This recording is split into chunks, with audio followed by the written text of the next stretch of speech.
The room was almost silent. Only the low hum of machinery and the soft glow of a radar screen cut through the darkness inside the Combat Information Center of the USS Lexington. On that calm June morning in 1944, a single fighter direction officer watched thin green traces move steadily across the scope, each one a distant aircraft crossing the Philippine Sea. He could not see the enemy with his eyes, but he could read every intention written in those drifting blips. 69 Japanese planes were coming straight for the American fleet, still unaware that they were already exposed. Above the ocean, the Japanese pilots believed they were flying a familiar mission: locate the carriers, dive fast, hit hard, and return home. They trusted their training, their courage, and the doctrine that had carried the Imperial Navy through years of war. What they did not know was that another kind of warfare was unfolding below them, in a darkened room where information had become a weapon. One question lingered over that radar plot, a question that still echoes today. When a single system can guide dozens of F-6F Hellcats into perfect position, what chance does individual skill truly have? 2 years before those green blips appeared on the Lexington's radar screen, the United States Navy had learned a painful truth at Midway. In 1942, American carriers fought bravely but blindly. Radar sets were primitive, communication across the task force was fragmented, and fighter direction relied on intuition rather than information.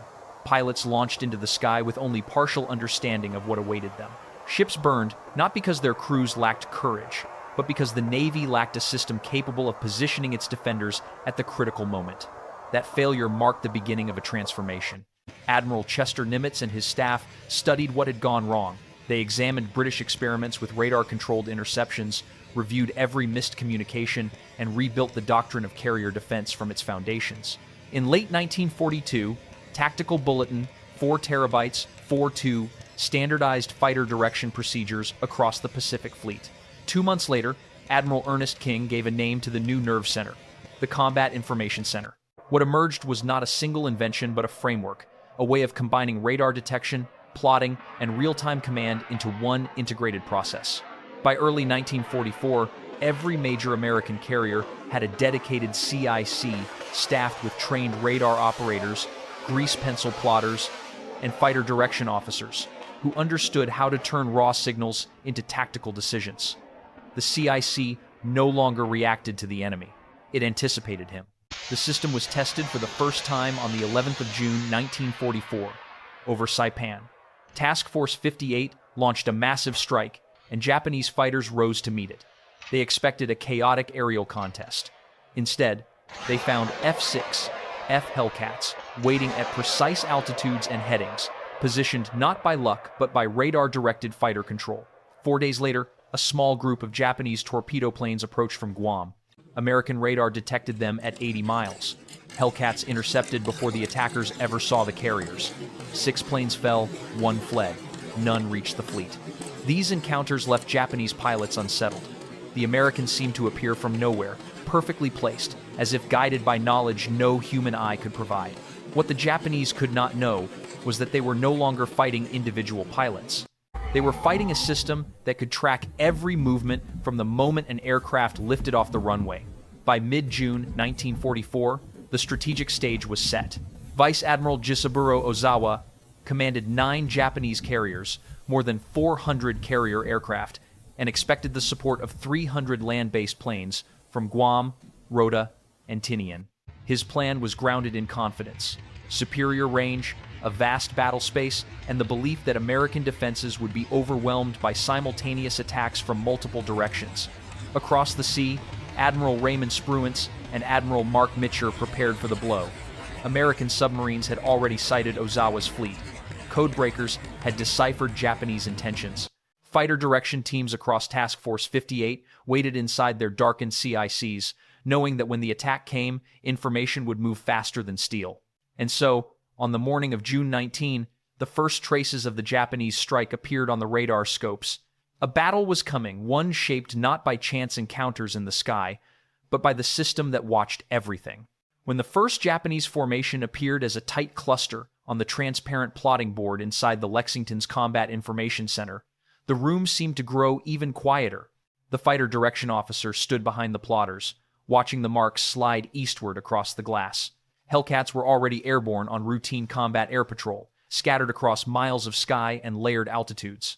Now they needed to become a single, coordinated weapon. The process unfolded with practiced precision. Radar operators called out range and bearing. Plotters marked each update in grease pencil. The fighter director calculated the intercept geometry, the angle of approach, the altitude advantage, the moment when speed and timing would converge. Then came the instructions. Calm and clipped over VHF radio. Turn left heading 270. Climb to Angels 18. Bogey bearing 295, range 60 miles. Every pilot heard the same steady voice. Raid 1. 17 minutes that changed everything. 69 Japanese aircraft approached in disciplined formation. Zeros, dive bombers, and torpedo planes moving toward the distant shapes of American carriers.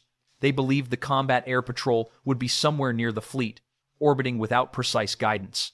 Instead, the F-6F Hellcats began to gather at a single point 70 miles west of the task force, exactly where the intercept needed to occur. At 10:23, the lead division reported visual contact. Bandits high, 12 o'clock. The fighter director issued the command, tally-ho, execute. Hellcats dropped their noses and dove through the thin morning air. They hit from above and ahead, the perfect attacking position. The Japanese formation fractured instantly. Pilots who tried to turn and fight found the sky already filled with American aircraft. Within minutes, 42 enemy planes were down. The survivors fled or plunged into disarray. Not one reached the American carriers. Raid 2. A system repeats its pattern. Barely had the last echoes of Raid 1 faded when radar screens lit again. 109 aircraft, approaching from the northwest. The Essex Group took the primary intercept, with Lexington and Bunker Hill launching additional fighters. Many Hellcats from the first engagement remained airborne and were immediately revectored. The Japanese maintained perfect doctrinal discipline, straight flight, steady altitude, no evasive maneuvers. Doctrine assumed an enemy without situational awareness. It had served them well in 1942. It doomed them in 1944. American fighters met the formation 60 miles from the fleet. 70 Japanese aircraft fell. The few that pressed on were shot down by anti-aircraft fire or forced into the sea. Again, no carrier was struck. Raid 3 and Raid 4. The breaking point. The third wave, 47 aircraft from the north, encountered Hellcats almost as soon as they crossed radar range. 7 went down.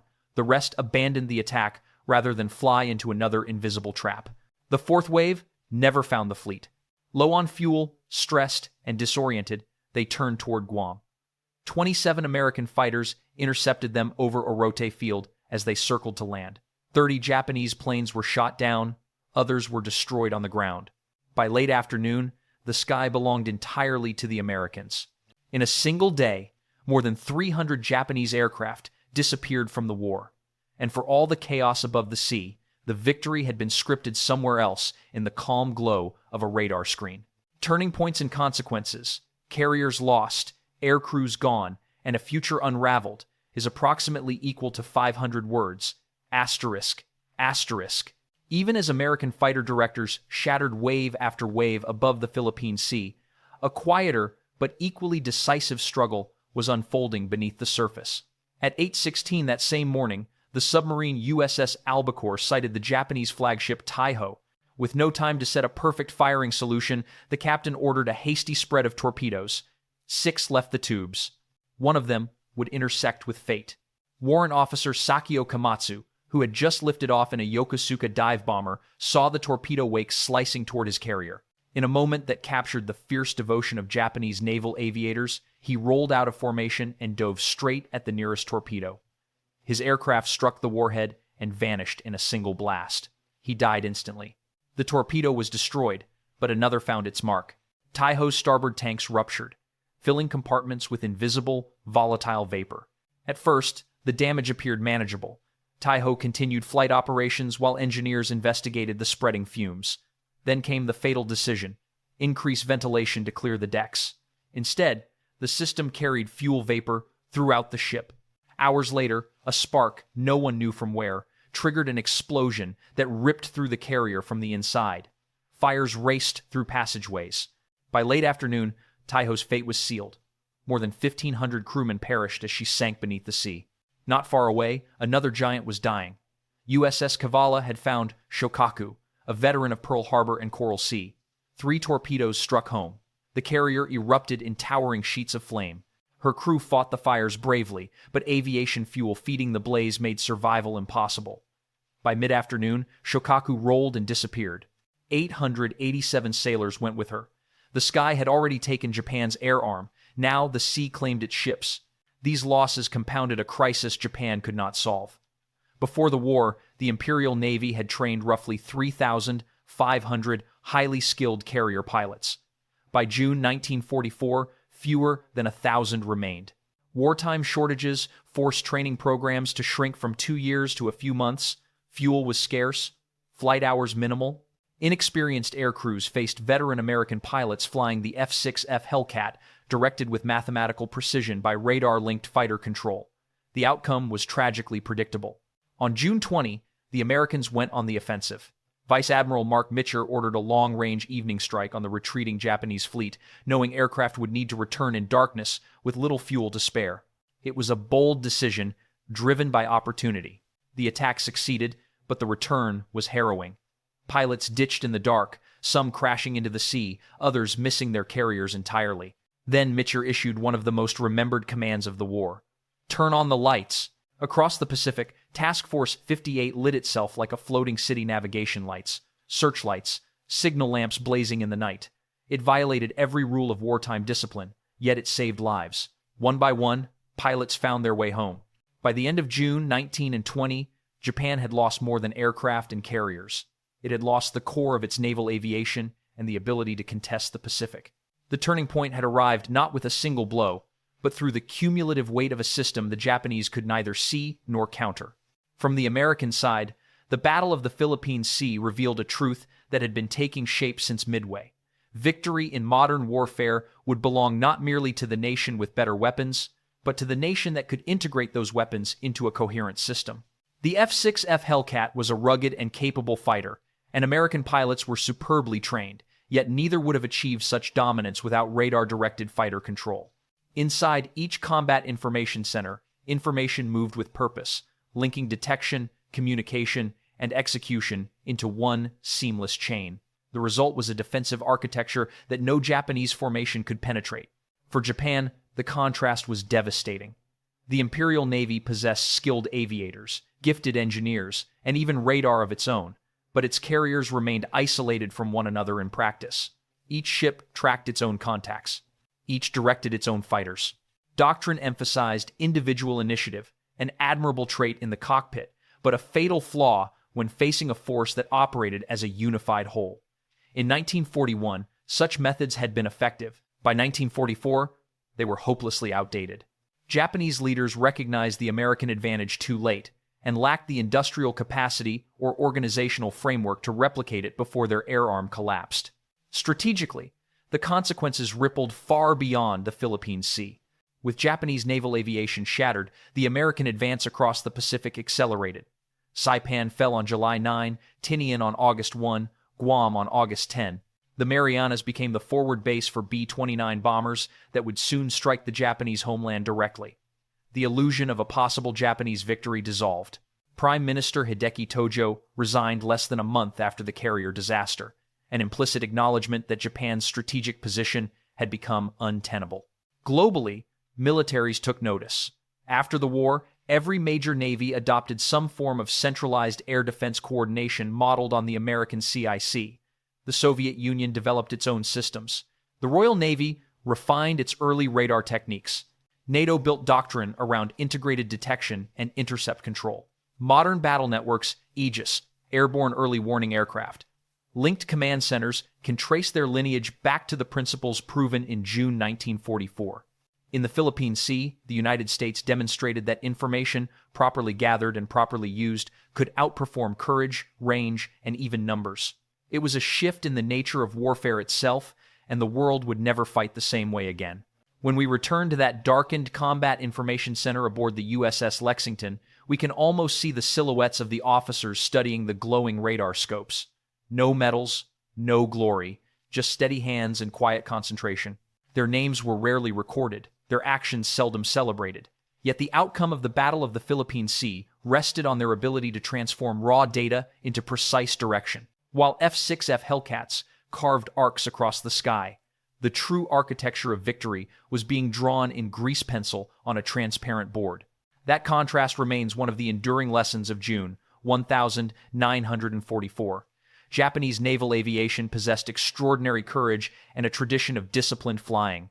Warrant Officer Sakio Komatsu's sacrifice, diving his aircraft into the path of a torpedo to protect Taiho, reflects a level of devotion few warriors in any era could match. But courage alone could not overcome a system built on integration. Radar-directed fighter control did not just guide airplanes, it reshaped the battlefield. It turned information into power. It ensured that American fighters met every threat at the perfect place and the perfect time. This is why the Battle of the Philippine Sea stands not only as a tactical triumph, but as a turning point in modern warfare. The United States demonstrated that when detection, communication, and coordinated action converge, the result is overwhelming. Japan's doctrine, forged in an earlier era of visual sighting and individual initiative, simply could not keep pace. In the end, the F-6F Hellcat was more than a superior fighter. It was the visible edge of an invisible system that could see farther, react faster, and strike with certainty. The legacy extends well beyond 1944. Every combat information center on every modern warship, every integrated battle network, every airborne early warning aircraft carrying the watch today traces its lineage back to those early experiments in the Pacific. The principles proven in the Philippine Sea still guide navies around the world. See the threat first, share the picture, act as one. And so, we ask a final question, one that reaches beyond history. What do we learn when an entire system proves stronger than individual skill? For many viewers, especially those who have served or known someone who has, this story is more than a record of victory. It is a reminder that discipline, training, and coordination can shape the fate of nations. If this battle speaks to you, if the story of the Philippine Sea, the F-6F Hellcat, and the Combat Information Center reminds you of someone you knew or something you learned, share your thoughts below. And if you want to keep exploring the lessons that history still holds for us, consider subscribing so we can continue this journey together.